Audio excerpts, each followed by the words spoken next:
Hello everyone, I'm Wendell Jones and welcome to this edition of our program, The Platform. On our program, we examine the national issues and we wish you all the best for this season of the year, and we are going to talk about something today that you can enjoy all year round, and we hope for you and your family the best. And we have a special guest on our program today who's going to talk to us about backyard farming and that sort of thing. And he's brought some lemon tomatoes here with us today.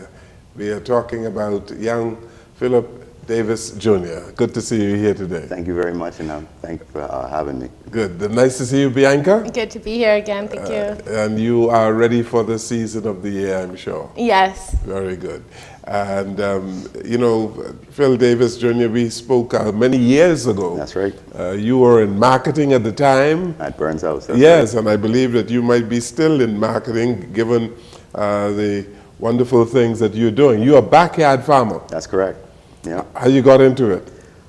Basically from Burns House and through marketing, trying to get your healthiest self.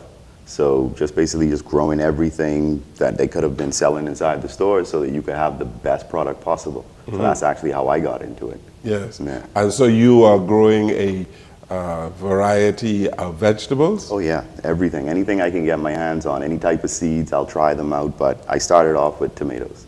You started off with tomatoes. That's so right. what quantity do you, or is it just for your own personal home? Oh, no. When you start growing tomatoes, you can get maybe about 25 to 30 pounds on a plant. Mm-hmm. And you can do sucker plants from that, which is propagations, which is cloning. And from when you stretch from there, you'll end up with bags and bags of tomatoes. So I ended up freezing tomatoes, putting tomato plants in my neighbors' yards, trading them off, bartering, you name it. So everything in farming with me started with the tomato. Now you're an entrepreneur, you're doing a variety of things, and as I said, you were in marketing. Backyard farming is your main activity now? Oh, that is correct. I was a part of a program with BAMSI at the prison, trying to promote self-sustaining farming and living within there. We trained about maybe 35 inmates within the last month and a half, 2 months.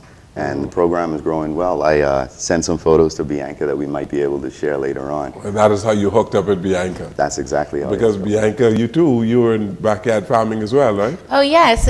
Well, we had our farm too. So when I saw that my friend Phil was doing this, it's just incredible because really, like he said, you can plant the tomato and it grows so much tomatoes. Mm-hmm. When we were doing our garden, we had so much I needed to give it away to everybody, or it would go bad. So I was going around delivering food. So this concept of that we can grow our own food and have so much abundance of it is incredible. Mm-hmm. And I love seeing Phil's posts because every morning he'll just show like what he has. He's growing grapes. He's growing these gigantic vegetables, and he's like, this is what I'm having for breakfast. And it's incredible. It's like free. Don't you walk around your garden and you're just like, it's like free. You just can't believe how you have all this free food around you, and then the food tastes different than it does in the store. It's That's organic, right. And it tastes like earthy, and you feel more happy to be eating this food that you grew. Exactly. So it's a whole kind of love affair, really, with your food, which makes things different. And I like how she said the feeling of it as well, from actually tasting it. But there's also a feeling you get from growing it as well. Mm-hmm. If you look at polarization and energy fields on the earth, just like a car, you can't start a car without having a positive and a negative charge. So the same thing with doing all your farming, you're getting a different charge from the earth as well. It's a negative charge, but it's not that negative connotation that we think of something bad. Mm-hmm. It's just a complete circuit of energy. Mm. Yep. It's interesting. Where do you get your seeds? I order them on Amazon. On Amazon? Yeah, non-GMO, special seeds and stuff. So I try to grow some of the things that we can't get here. Like what? Boy, I have peach trees in my yard, raspberry trees. What else? Like those grapes. Blackberries, grapes, yeah. Blackberry? Yeah, thornless blackberries. Okay. Yeah. And you've had blackberries from them already? Yeah, blueberries as well. Blueberries as well? Yes, sir. I need to come to see your farm. It's actually a yard. A yard? Even though we say farm, yeah. So I take all the prettiness from inside your yard and I make it practical. So I'll switch out maybe a bromeliad or a pretty plant, and I'll put in a pineapple plant. Yeah, it'll sit there, it'll look almost similar, but within 18 months, you'll end up having a fruit off of it that you can eat. So practicality, you can look at all your food right inside your yard. And so in terms of your tomatoes, how much space you need? How much space are you using? That's another specialty that I look into as well. Different plants you can grow vertically going straight up, or you can plant them inside a pipe. So if you don't have a lot of space inside your yard, there's still certain things that you can get down and get them done. A tomato plant can grow maybe up to 18, 25 feet tall. So you got one plant, that'll be sufficient for you and possibly a couple of neighbors. Yeah, I know there are some people who are using greenhouses. Are you using a greenhouse at all? No, No I don't use a greenhouse. greenhouse. I'm more hands-on. Yes. Yeah.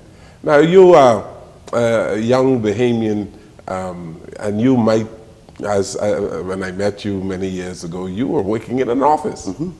So you've abandoned the office and you've decided to get your hands dirty. Yeah? Yes. Practicality. I see that within the Bahamas, or you can say within the world, there are certain jobs that young men, I'm going to say men in particular because that's what we have an issue with the crimes and everything like that. These young men will go into a job or a situation where they think that it'll be prosperous for them or a career, and it's not actually practical for them.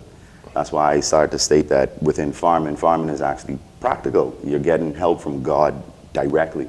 Some days he'll send you some rain and stuff, and he'll tell you, sit down, you're not going to work today. I'll do all the work for you. And then you turn around, you've got something to eat, and you can put nutrition back inside your body and stuff. You go on a job some days, and you'll sit there and you'll do a job or a task, but you still wouldn't feel uplifted. There's no practicality, and it's not feeding your wellness. So I'm looking more into wellness to add on to health. Is this enough to sustain you financially? Oh yeah.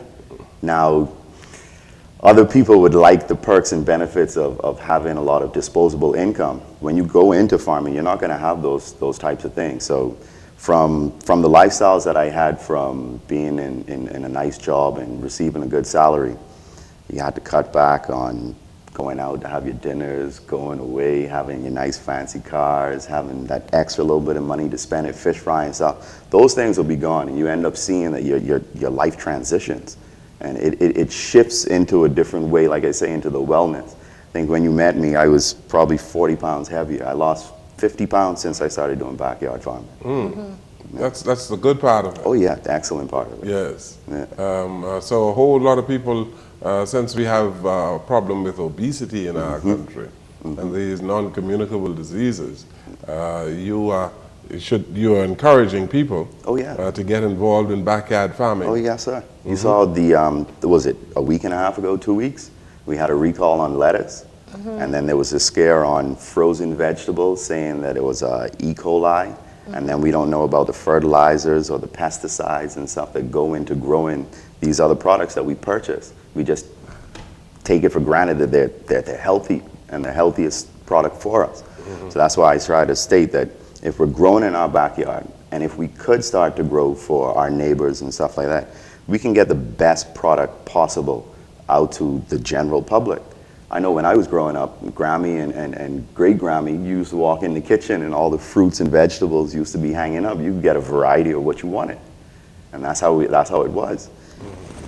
You need to bring that back.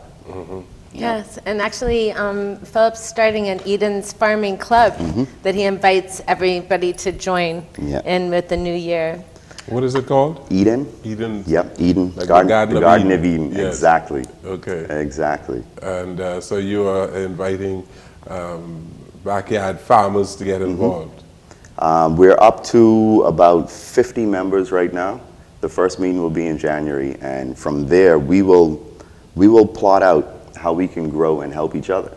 Because not everybody in the group has space in their yard or is even interested in growing their own vegetables, but they are interested in the wellness of actually being able to walk into the field and seeing the fruits and vegetables before they purchase them or consume them. That also helps with the human body. And all of this is organic, eh? Organic, Yeah. completely organic. Yeah, you're not using fertilizer? No, sir. All compost. I actually do landscaping as well as an entrepreneur, so I can show you from the breakdown of grass, mulch, your leaves, how these things feed right back into the soil. That's interesting. So you have lemon tomatoes, and you have the other brands, the other variety of tomatoes as well? Oh yeah, oh yeah. These were just the ones that were ripe this morning, but from Brady wines to Roma tomatoes, Ace 55s. What is that? Ace 55. That is a variety of These tomato? are all variety of tomatoes. You Oh, can yeah? get up to like 30 something types of tomatoes. Yeah. Okay, and a whole lot of these tomatoes, they are fabricated, their seeds are fabricated in labs. That's yes? right. That's right. So you would purchase them, the seeds, through Amazon, as you said, bring them to the Bahamas, and do you share seeds? Oh yeah, oh yeah. I grow the seedlings, like I say, with the prison program. I'm to donating seedlings and stuff to them. Yes. Yeah. Okay. And right now, if within my club, I'm going to be focusing on the Eden Club right now.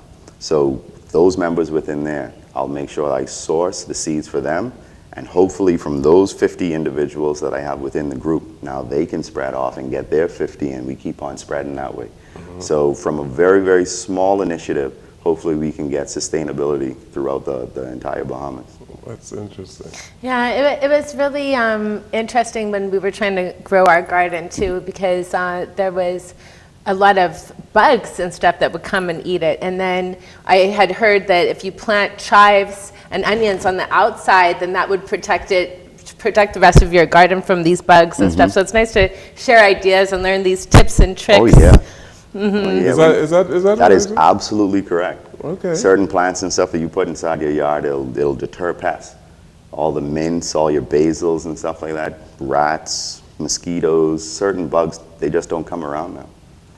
And like she was saying, that networking that you have in between people who are putting their hands into the dirt, as to say, with the farming, we feed off so much resources and information with each other. How you really got involved? How you got started? It was probably in one of those high school programs where we were trying germination processes through the tissue paper or through the cup where you put in the toothpicks into the avocado seed, and then you realize that sometimes you're actually good at this. And when you see that you're good at that, you start to see all your food starts coming to you. And inside the good book, it says that we shouldn't have to worry about anything that we need to eat or anything. We shouldn't have to store up into our barns or anything like that. So our pantry should be right outside. You have a green thumb, you think? I think I have two. You have two. Yeah. does. Two green thumbs. I agree, but based on and the leaves that you have here. What is that? That is Italian lettuce. That is Italian lettuce? Italian lettuce, arugula. Okay. Yeah. And you have that in good supply? Oh yeah. Arugula is yeah. so good for you. You should smell it. Try to. It's so nice. It'll Different. give you a nice earthy smell. And the difference between this Italian lettuce and any other type of lettuce is it has spice in it, a natural spice. So you'll eat it and you'll actually think that there's pepper in it. So it gives flavor to all your salads and meats or anything that you put it with. Okay. Do you ever plan to be a commercial farmer? I would love to. I would love to. It's just the space. So when I filed for Crown Land maybe about 4 years ago, I was unsuccessful in that within 3 of my times trying for it. So I didn't want to quit. So I just had to figure out a way to scale it back. And scaling it back was backyard farming, sustainability. And fortunately, I saw a lot of people asking about tips and stuff, how I did mine. And I saw a niche for it. So I've transitioned into backyard farming, sustainability, move away from the beauty and get into things that'll sustain the human body. There's not much land, crown land or government land in New Providence. Are you interested in the Family Islands at all? At this stage, yes. At the point in time 4 years ago when I filed for it, it wasn't a possibility. Yes. Because my income was tied into a job here in New Providence, and like I say, I'm hands-on into the farm. I believe into the wellness side of it. So if you're not able to actually run it yourself, I think you're doing a disservice for your own business if you're going to do it commercially. So Yes. I scaled back and did it to a smaller scale. Do you have help at all? Do you have, or are you doing this yourself? All myself. But if you go commercial, you'd have to have some help. Oh yeah. Yeah. Oh yeah. I'll pick up on some people, but hopefully within this Eden Club, Yeah. because I think everything happens within God's time. So I wasn't granted the property at that time. It probably wasn't the right time, and maybe going through this small process within these 50 people, I might be able to find the help that I need, especially from within the prison, because Yes. I know there were. Within the 35 people within the program that we were teaching at the prison, maybe about 10 of those people would be reintroduced into the public within the next 2 to 3 months. If I'm able to set up a farm, these individuals, I already know, they know what they're doing inside the farm because they've worked with us in the program. I'd pick them up in a heartbeat. That's In a nice. heartbeat. How long was that program? A month and a half. It's still going on. I Oh, think it was sponsored by Alive. I think it's still going to happen inside January. Oh, so all those pictures, that was from a month and a half? A month and a That half. was, it's incredible. A month and a half. And it's mostly vegetables that you're growing. Oh yeah, from collard greens, 6 different types of tomatoes, 2 different types of basils, watermelons, pumpkins, arugulas, you name it, we're trying to grow it inside the prison. Interesting. Let's take a break here on the program. I'm sure Bianca has some good questions for you. We take this break here on our program. We're speaking with Philip Davis Jr., and he has brought us some very nice lemon tomatoes. I saw these before, but I didn't know they were called lemon tomatoes. Yeah, they hold the flavor as well. Okay. Yeah. All right. Let's take this break here on our program. We'll come right back.